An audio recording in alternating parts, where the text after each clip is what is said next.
Molovay'dan herkese merhaba.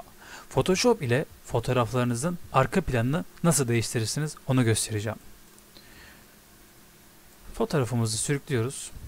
Daha sonra seçim aracından isterseniz P'ye basabilirsiniz. Dilerseniz şuradan Pen Tool'u seçebilirsiniz. Seçtikten sonra CTRL artı ile yakınlaştırıyoruz. Mesela şu arkadaki duvarı silmek istiyorum ben.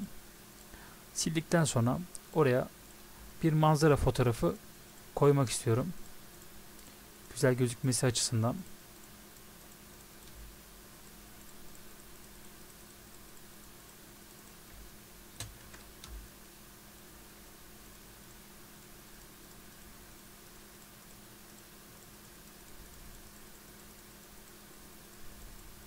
Evet.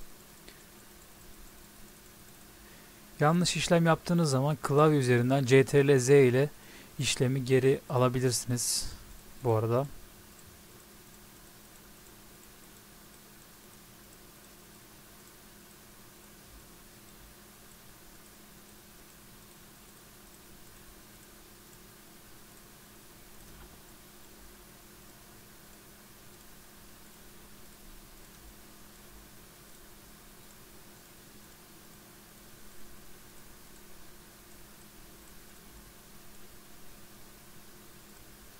Şuraları da alalım. Evet. Şöyle CTRL eksi ile küçültelim fotoğrafımızı.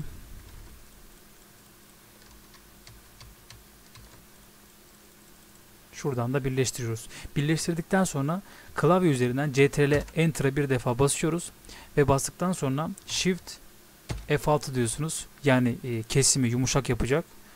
Enter diyorsunuz. Delete diyorsunuz. Evet. Olmadı. Çünkü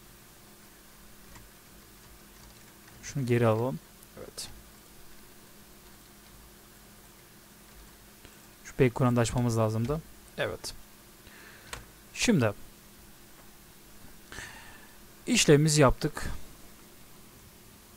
Şu kısımları da alalım. Daha güzel gözüksün diye.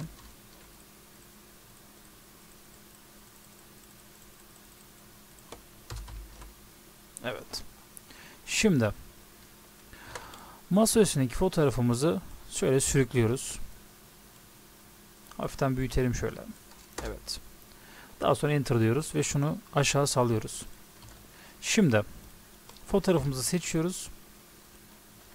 Pardon. Seçtikten sonra şuradan boyutlamasını yapacağız. Şu şekilde.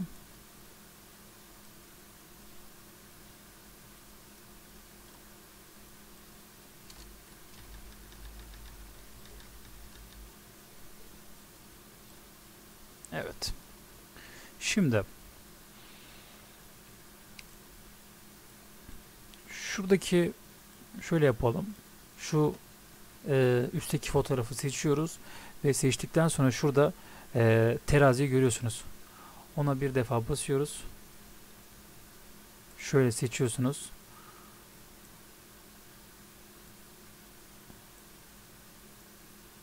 Yani buradaki işlem arka plandaki fotoğrafla ön plandaki fotoğraf birbirine renkleri benzesin istiyoruz. Renk uyumları yani.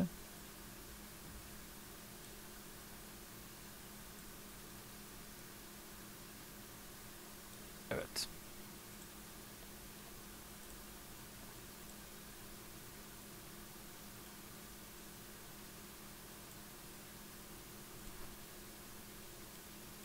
Evet. Gördüğünüz gibi gayet başarılı oldum. İşlemimiz bu kadardı. Kendinize iyi bakın.